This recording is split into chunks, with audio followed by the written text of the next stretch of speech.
દુર્યોધન જેવા દુષ્ટનું અન્ન ખાધું. અન્નના ઘણા દોષ છે. વાસી અન્ન દૂષિત અન્ન છે. બીજી વાર રાંધેલું અન્ન ન ખવાય. તમે બીજી વાર ચૂલે ચડાવો એનું બધું સત્વ ચાલ્યું જાય, પછી અન્ન પૌષ્ટિક ના રહે. ક્રોધીનું અન્ન ન ખવાય, લોભીનું અન્ન ન ખવાય, પાપીનું અન્ન ન ખવાય. જે વસ્તુની જોઈને આપણો ભાવ બગડે એ અન્ન દૂષિત છે.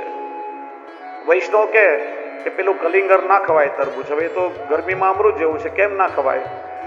તો કોઈ સાયન્ટિફિક રીઝન નથી, પણ પેલો લાલ રંગ જોઈને આપણો ભાવ વિચલિત થાય તો ભાવથી દૂષિત થયેલું એટલા માટે ગ્રાહ્ય નથી. મને કોઈ પ્રશ્ન પૂછ્યો હતો કે ડુંગળી લસણ કેમ ના ખવાય? વૈષ્ણવ કે તામસી છે, ઘોડામાંથી દુર્ગંધ મારે, ઠાકોરજીને પરિશ્રમ થાય તે ના ખવાય. કયા અર્થમાં તામસી છે? કઈ ડુંગળી લસણ ખાનારને ક્રોધ નથી આવતો? બે કારણ છે. તો એના પર સંશોધન પણ થયું છે. અમેરિકામાં જૈનો એના પર સંશોધન કર્યું છે. ખાલી પુષ્ટિ માર્ગમાં નહીં, જૈન ધર્મમાં કે સાધુ સંન્યાસી તમામ વૈષ્ણવી પરંપરામાં નિષેધ છે. પૌરાણિક સંદર્ભ છે કે ભગવાને પેલા રાહુને શિરચ્છેદ કર્યો, એને અમૃત પીધું હતું અને સૂર્યચંદ્ર ઈશારો કર્યો, તેનું મસ્તક કપાયું, મર્યો નહીં, અને એનું જે રક્ત પૃથ્વીમાં પડ્યું એના રક્તમાંથી ડુંગળી લસણની ઉત્પત્તિ છે. અસુરના રક્તમાંથી ઉત્પત્તિ છે, એટલા માટે નિષેધ છે.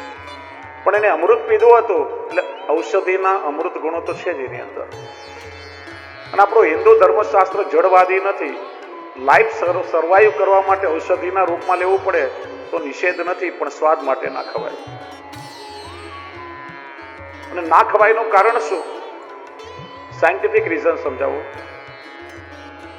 માણસના શરીરમાં અશક્તિ આવી હોય તો આયુર્વેદમાં એવું કહેવાય કે સફેદ ડુંગળીનો રસ મધ સાથે એને આપો તો માણસના શરીરમાં શુક્રનું વર્ધન થાય.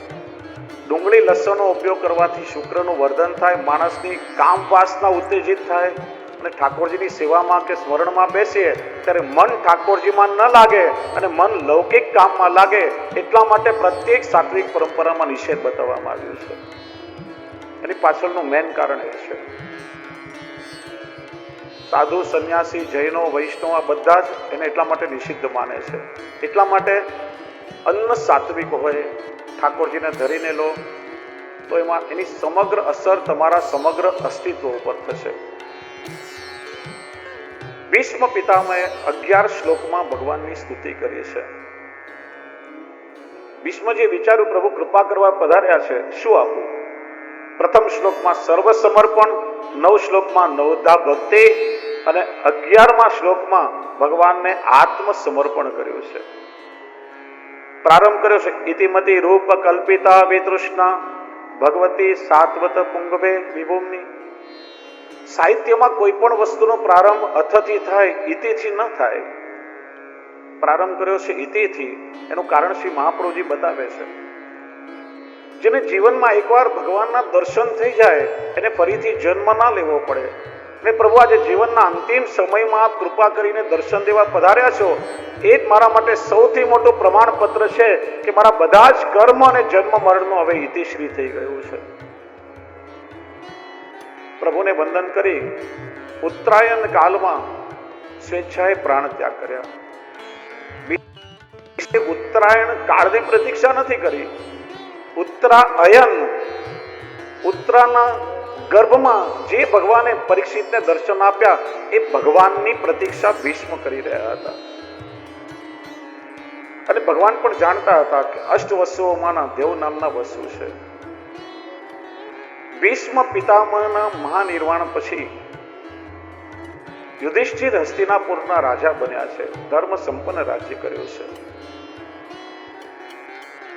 પાંડવ યુદ્ધ જીત્યું, ભગવાન દ્વારકા પધાર્યા છે. અર્જુનને ચેન પડતું નથી.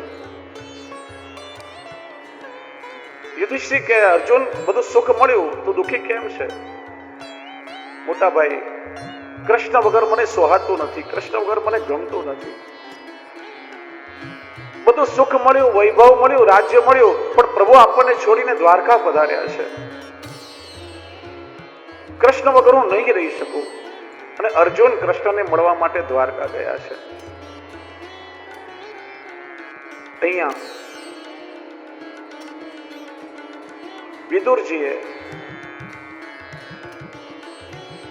ધૃતરાષ્ટ્રને કહ્યું, જો